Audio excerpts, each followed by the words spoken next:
Well, hello everybody. Welcome to another closing bell for the week ending 31st of January 2013.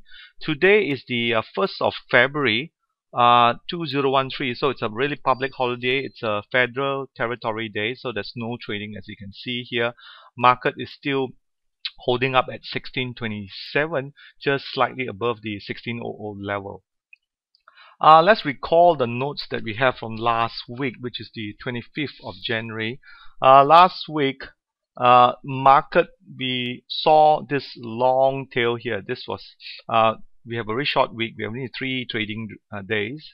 Market opened on Tuesday. That's the bar, 29th, right? 30th and 1st. So we only had 3 very short 3 trading days. At such, last week we say that because of that, a lot of people may just stay away from the market because of the trading day, and also there's some announcement coming up from US is the unemployment rate. So that is putting a lot of pressure people not to be trading. So as you can see, there was a sideways movement from based on the notes that we have. We did have the automatic market rally, as we saw this long tail here, and the market just fell off, and then we have this automatic rally. Since then, it is biased for a sideways movement with the downside testing 1630. Now we are at below 1630 now, so it's really a grave concern. Looks like, you know, we are likely to break. Now, if on the FBN 70, if you recall from my daily opening comments that I always put on my website, most of it are breaking below the 70 FBM 70. It is below 200 moving average. So the trigger point for the market to slide would be the 1600 level. Make no doubt, yeah, this market is going to break down. The question is how fast or how slow when they announce the election. Now, on the positive side, I'm just going to look at is the foreign funds are not getting out. You know, last week, let's look at it. Last week, market was at 1635. Okay, today is 1627, so we are down 7 points. And the week before, which is the 18th of January, we were at 1676. So the market is coming off from a very harsh standpoint. Moving forward, you can see there is a 5-day rolling of the foreign funds. They are buying in here, so that's a good news. You can see this is the 5-day. They were out of the, you know, since Christmas. You can see from here. Let me just show you this. Since Christmas, this market has been pretty much on the net buyer side. One of the things that I did wrote on the February 2013 was the announcement of Aberdeen Asset Management. They just launched the Aberdeen Islamic for that purpose, to attract, I suppose, the Middle East buyer who is interested in the emerging markets. So that's attracting some crowds in. So that has been prompt the foreign funds buying. You can see this hook up here, and that's good news. Like it or not, if you do see my weekly report that I have on the website, they are here to stay. You know, let me just show you this on the website.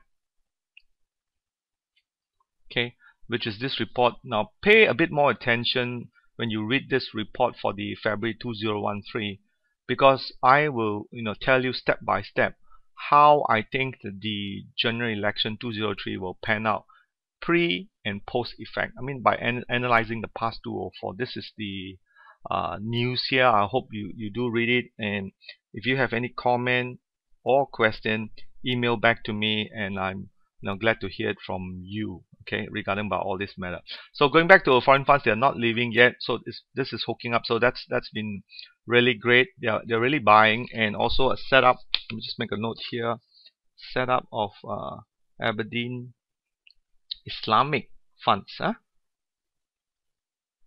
on I think that was mid-January 2013. Okay, so now let's look at the regional market as we normally do. First, we'll start off with the US. Now, like it or not, US, you know, broke through this 13,600 level. If I go back, I'm really surprised that it has one of the longest bull run. As a matter of fact, Australia also had 10 consecutive up market going forward here. And then, like it or not, as you go forward, there's been like, you know, breaking out here. You got 1, 2, 3, 4, 5, 6, 7, 8. So finally you have a 2-bar reversal in here. So we are looking at the numbers which is coming about. Like it or not, this lead up of the breakout was probably to the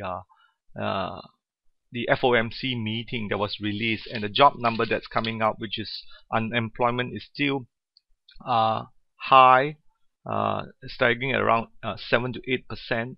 So with that, the US FOMC still decide to, with the quantitative easing, which means the continue of printing money at buying the so-called mortgage bonds and whatever they have in the market at about rate of 85 billion a month. So that is really firing or putting a lot of fuel to the stock market. That's what we see here, which is why the market is really going up. Okay, hi Catherine, good to see you. So that has been what are the conditions we've seen so far here. So that is filling up the market in here.